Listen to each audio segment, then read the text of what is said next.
Elizabeth, what's going on? We're recording now. How are you doing? Hi, I'm doing good. And you? I'm doing great. I really appreciate you doing this with me because I think it was the Budapest post that I did, right? Yes. That you commented, and I was like, when I read it, I was like, man, I feel like we should do an interview because like there was like such a good story, and I was like, we could keep commenting back and forth, but I feel like it should be something that should be recorded and then be able to be shared with like other people in the community and like on YouTube and stuff. Yeah. Yeah. Your story when I saw. Oh, first of all, thanks for having me. You're welcome. You're welcome. Well, when I read your story, I was so impressed, and I could, I could, I felt myself, because I had basically almost the same story when I moved to America, and yeah, and I just admire you. Yeah, Thank you. So like for most people, what we've done is we're like, okay, explain a little bit like who you are, what you do, and then like how you got there.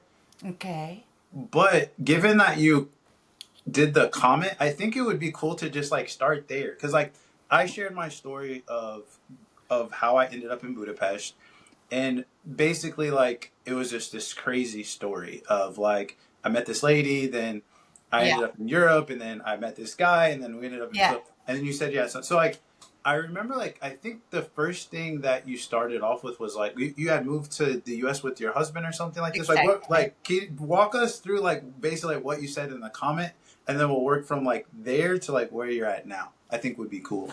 Okay, so like I said, your story touched me very, very deeply, and I had tears in my eyes because it reminded me of my own journey. And when I moved with my husband from Germany to America, yeah, he was an American soldier, and I He truly was American. he was, or he still is Oh yeah. American. So he was an American soldier though at the time. Exactly, and we met in Germany And so you moved. Why did you end up moving back to, or why did you end up going to the U.S. from Germany? because he was Because you're in stationed Germany. in No. El Paso. He had to move to El Paso, and of course we were married, so I moved with him. Oh, okay. I used to live close to El Paso actually, so that's interesting. All right. Oh, really? I used to live in McAllen. Oh my goodness, never heard of it. It's like kind of close to Texas, but or it's close to Mexico, kind of. Oh yeah, okay. Okay, so then you're in Germany. Your husband's American soldier, and then you end up moving to Texas. Yes, yes. And then I truly believed we had the best marriage ever. We owned a house, like I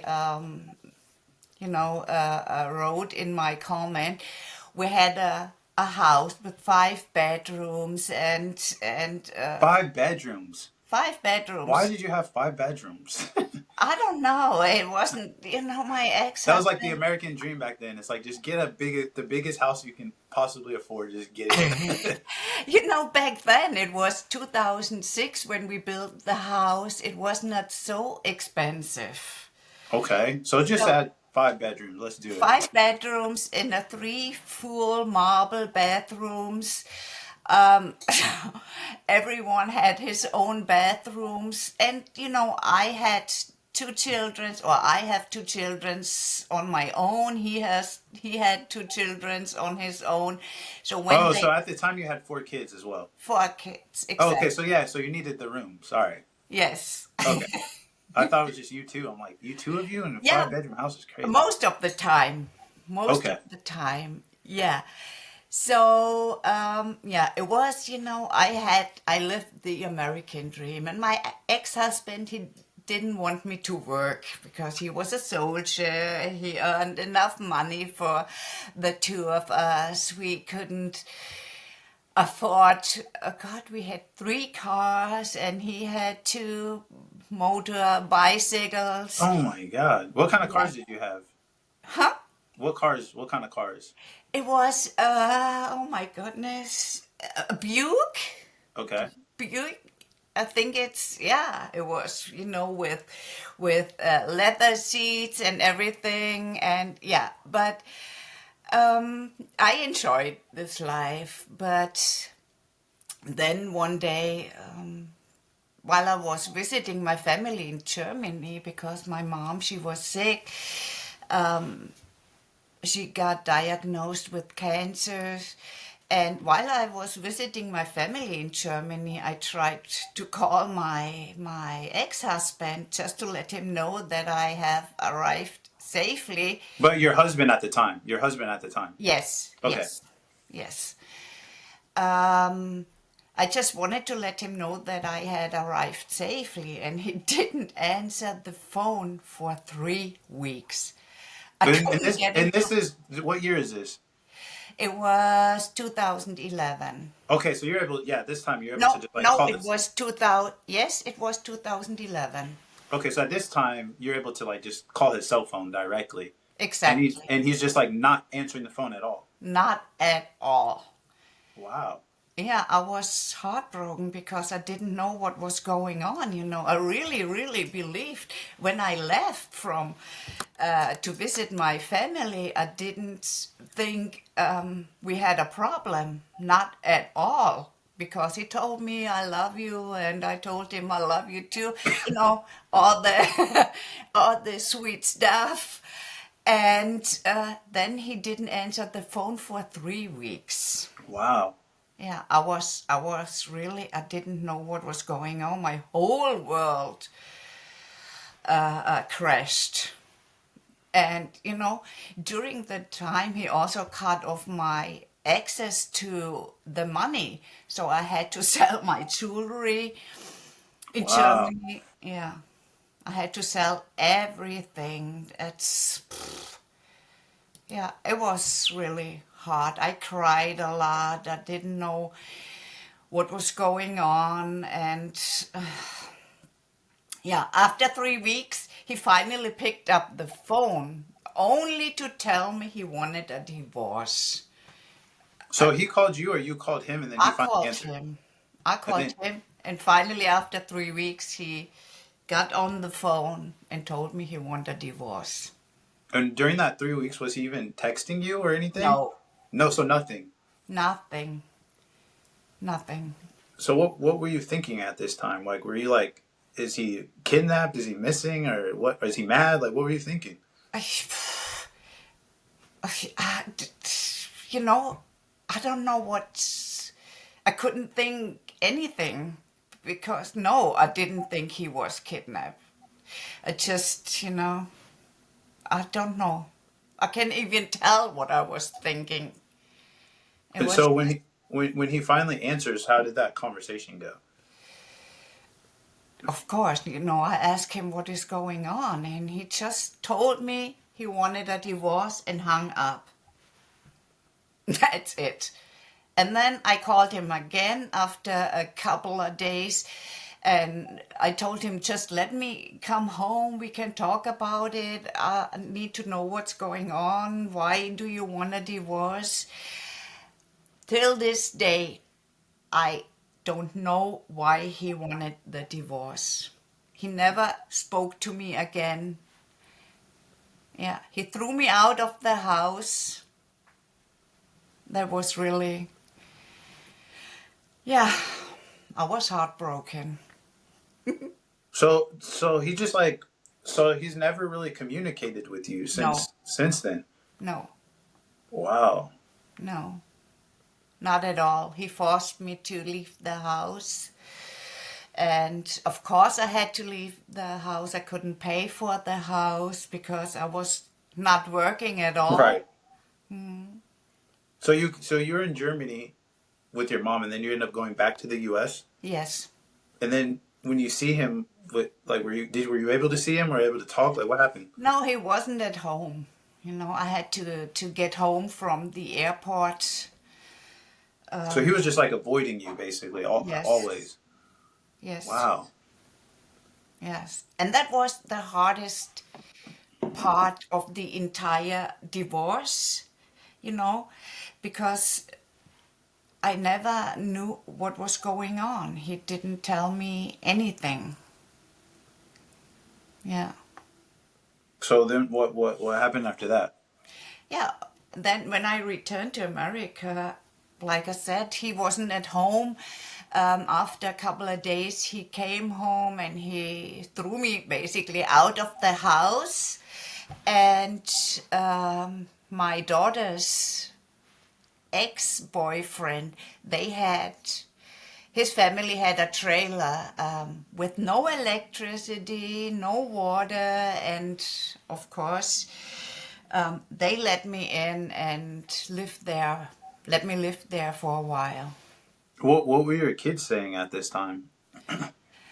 You know, my daughter, she was with me in America, but living with her boyfriend and her son. And my son, he was back in Germany. So Hmm. they, Oh, okay. yeah, and everybody from my family, they were so mad. But he was talking to my kids, but not to me, you know. Yeah, That's crazy. 'Cause I want to look at the comment that you put because I remember that way I can remember like the flow that you had. yeah. But do you remember like what you had put like after that, like right after that? What do you mean? When I was living, when I came back to Germany and lived in this trailer? Oh, the trailer was in Germany. No, the trailer was in America. Because, you know, I wanted to stay in America because my daughter was still there.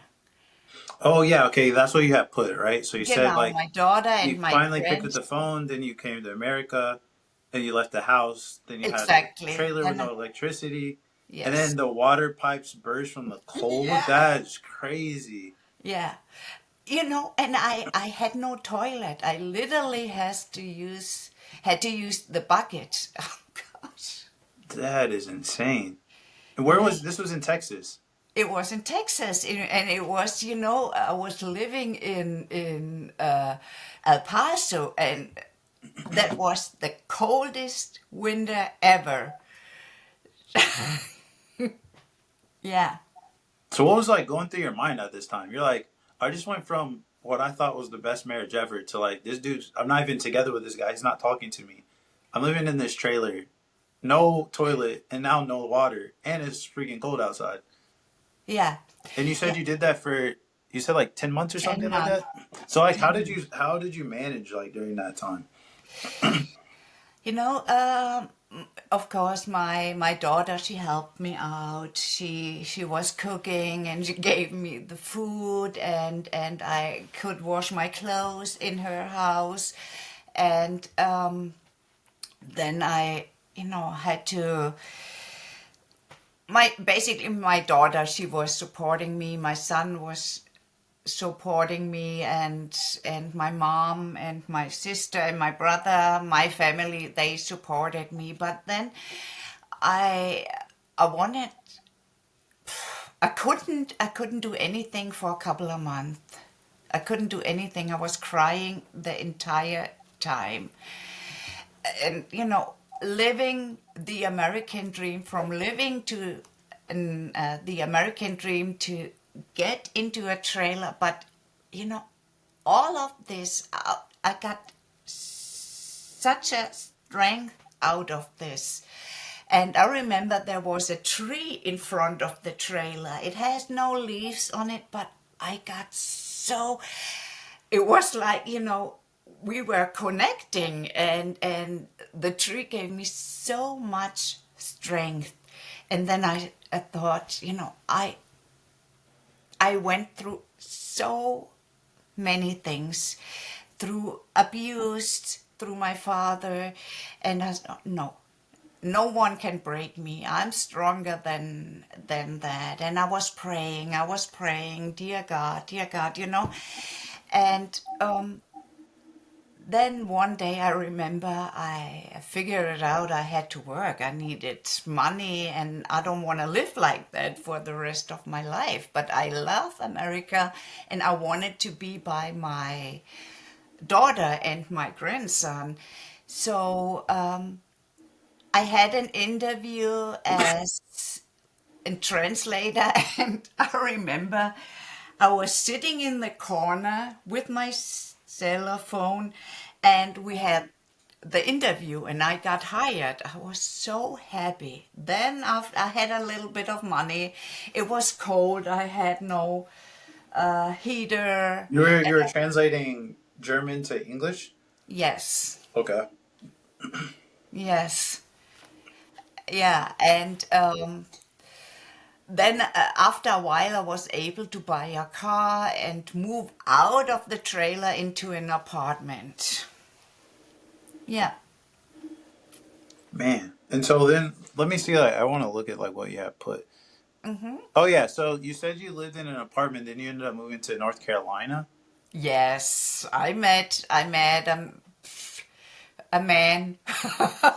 because I don't want it to end up alone for the rest of my life. So I met a man, and he was from North Carolina. I moved to North Carolina. I was living there for, So was he living in North Carolina when you yes, met him? But you yeah, met in Texas? Or you met online or online. Oh, We okay. met. We've met online. Yeah, So yeah, then you were like, okay, I'm gonna go move out there.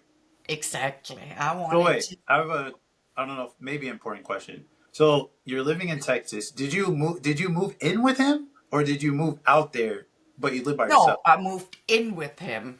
So this is my question. Like, did you have, I don't know how to ask the question, but like, was there any like thoughts of, I don't know, like trauma or whatever it's called, where it's like, okay, I was already married to this guy. I thought everything was going perfect, and he just left me. But now I'm going to a whole nother state with this guy. Could that happen again? Like, am I worried about this, or like, does that make sense? Like, what were your thoughts like with all of that going on at once? Yeah, actually, no, because actually no, because then I had so much power, and I told myself this would never ever gonna happen to me again. I make my own money. I you know I will never depend on another Human person. being. Yeah. So how was it? So you moved out there, and how was it once you moved out there? Oh gosh, uh, well, I had to work at night.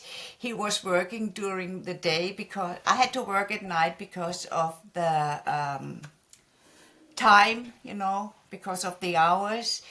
So we basically didn't see each other really. And that was a good thing. It was just, after a while I figured it out. I just moved to North Carolina just to run away from my pain. I was running away from my pain. Yeah.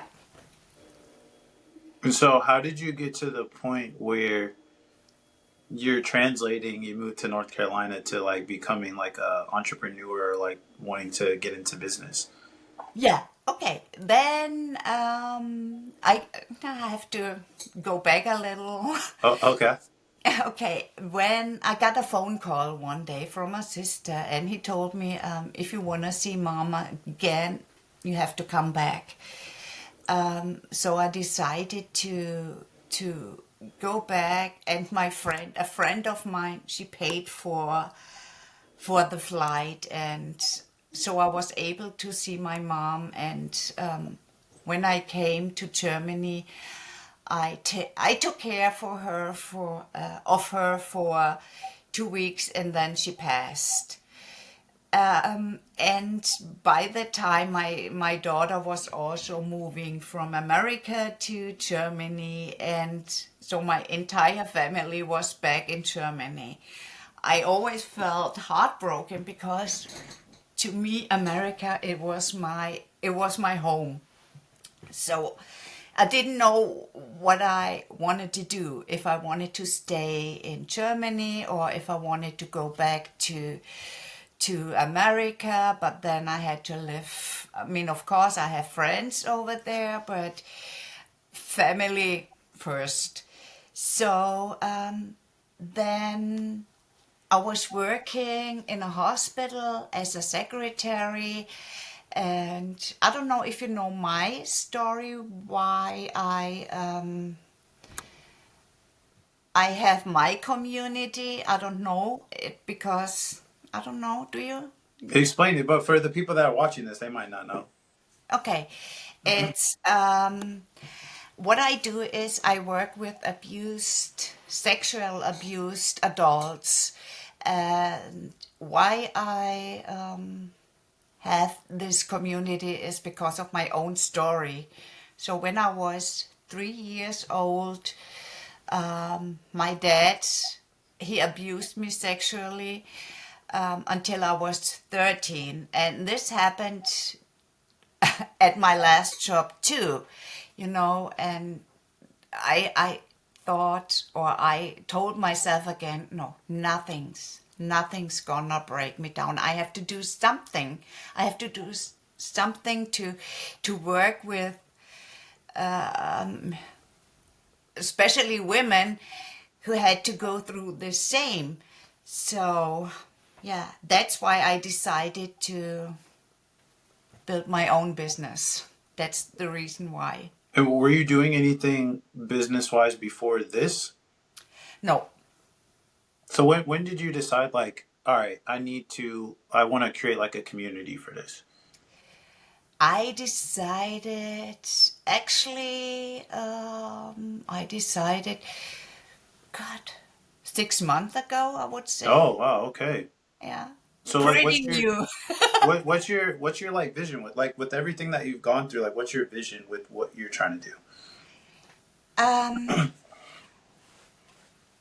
I just want, to me, life, I love to live. That's no matter, that's so important. And I wanted to tell people, hey, you have to live. It's worth it. No matter what happened to you, it's worth it. And I will help you to find a way out. And there is a way to get strength to make the life livable. So it's like to be that for the women that are in that situation that might giving up on their own. You Yeah, want to provide like a space for all of them to come together. exactly. Yes. And it's especially on school, that's a community, that's a safe space, and I tried YouTube and everything, and I still do this, and Insta and TikTok, but a thing, or what I see is the community. It's such a safe space, and we need this, especially with my topic. One thing I always ask everyone because we never know who's going to watch this, like Yeah. at any time, and even maybe in the long future, is like, what is something that you feel like you could use help with to help you like get to where you're trying to go with your business? Could be anything. Maybe somebody has the connections or the knowledge or the finances or whatever. Um, I took, as a victim myself, I just know what people need, what people need. I went through therapy almost 30 years. I'm also a certified systemic coach, and I continue to get educated, and I train so I can support others on their healing journey. So, what would you say is something that maybe you need help with to help you grow this business? Traffic, traffic. You won't believe it's so hard to get people into my community because this is still a topic nobody wants to talk about. And I don't know. Maybe they are afraid they have to deal with the pain they still have because it will never end. Even me, I'm still in pain, you know. But yeah, What are you doing right now for like traffic? yeah. I have my own community. Basically, I'm posting on YouTube. I'm very new to YouTube. I don't know how that really works, but I try. I post on Insta and I post on TikTok, and yeah. I think what I've seen is helping really good for people to grow their school community is picking like one traffic source, so like YouTube, and almost ignoring the other ones all completely, and you just Oh, master like YouTube and finding other places where people are talking together. So this could be another school community, Facebook groups, could be in-person things, like places you can. So YouTube is like you're talking at them, and then find places you can also talk with them. And I think if you're doing both of those on a consistent basis, week after week after week, you start to get that traffic. oh, yeah, but it goes so slowly. And I was asking my community, why is that? Why do they think it goes so slowly? And yeah, that's they basically told me, I think that's a topic I nobody wants. mean, if you want to work out and you want to lose weight, it's not you're not going to get a six pack in a week. So Oh, you okay. could be doing the right things. It just might be like that's just how long it takes. I Yeah. think once you start becoming more known, like people will self identify with what you're doing. But I think it can be hard because it's like people have to admit that that's something that they went through in order to join. And Yeah. so if you don't know that about them, they might not join. So now it's like, okay, I think if you can find places where those people are already talking, Okay. obviously that'll help because it's like if they're in a community already where they talk about that, you can make friends, or if there's in person things. But if those people are watching YouTube videos on that thing, they're obviously interested in that topic. Okay. So then you just have to take the time to like build up that traffic essentially. But yeah, a lot of But stuff you just takes you time. agree that's a hard topic, isn't it? Of course. I mean, the thing is like if you're like, hey, I want to have a porn like a porn addiction like community, it's like who no people don't want to like admit that they're struggling with that, so it's like hard to get them in there. But Yeah. I think you just have to. I think anything is hard. You know what I mean? It's like it's just that's just it is what it is. Like right now, I'm trying to learn Hungarian. Like it's going to take time. It's not going to be a week or a month or even maybe a year. So I think you just have to pick what strategy you're gonna use and just master it and not try not to get shiny object syndrome. It's like okay, I'm gonna become great at YouTube, and then once I become great, then the traffic will come. But that's a skill, so the skills take time. Okay. So, and I won't give up because I believe in myself, and this is just my. I know I can do it, and I just, it's my heart. This business is my heart. Is yeah. So how can people find it? Like someone's watching this, how do they find it? Or if they know someone that might be interested, how can they find your community? Oh gosh. I had the community trauma to trust in the school community. I'm on YouTube. How I'm can they find you on YouTube? trauma to trust. Trauma to trust. Yeah. And then is your name related to that at all? Like if they type in Elizabeth trauma to Clayton. trust, Yes, it Elizabeth Clayton? is. It Okay. is. Okay. Yeah. Cool. So either in school, search trauma to trust and or Elizabeth Clayton. Obviously if you're in our community, it's easy. And then Exactly. trauma to trust on YouTube. Another question that I have for you before we get off here, like what have you liked so far about like being an undeterred as you're building this community? It's really, it's about you. Okay. Yeah, because you're so honest, and everybody is so honest, and so there's nothing fake in your community. This is what I really like, and they talk about their stories. This is what I really, yeah. Well, I appreciate you sharing your story. I think it's basically like a good example of like what it means to be undeterred because it's like you went through so many things that I feel like a lot of people would have given up. A lot of people would spend the rest of their life complaining about. Obviously, there's people that would even commit suicide in these situations. Yes. So the fact that you're still going, but even more so trying to help other people, like we're proud of you for like what you're doing. So it's cool to see.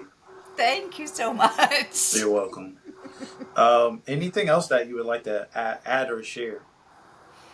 No, I'm just a bit thankful to for you for having me for the interview. I was a little nervous, but Why you were make you it nervous? so. Say why you were nervous. I thought it was I don't interesting. know, because of my English. I mean, I'm The thing that I think is so cool, like when I lived in the U.S. and like as a kid, like we would always make fun of people that were like from Yes. other countries, and like when their English sucks, like we would always like every word if they say one word wrong, you're making fun of them. But now that I've lived in other countries and I see how many languages people speak and I'm trying to learn more, I'm like, the fact that you guys are speaking, like, this is like their third language. Like, obviously, they're not going to be perfect. So the fact that you can come on here and even do a full podcast in a language that's not your native language and be understood and go into details is super nice. Like, most Americans cannot do this, so other people can do that. But so I think it's awesome. I think it's awesome that you were willing to do I'm sure my grandson, he's gonna laugh at me. it. You'll have to share this with them and be like, "I I did it." You will. like you show me an interview that you did. Okay. Like your turn now. Awesome. Well, I appreciate you coming on here, and I guess for Thank you. everybody watching this, we'll see you guys on the next one that we do. Bye.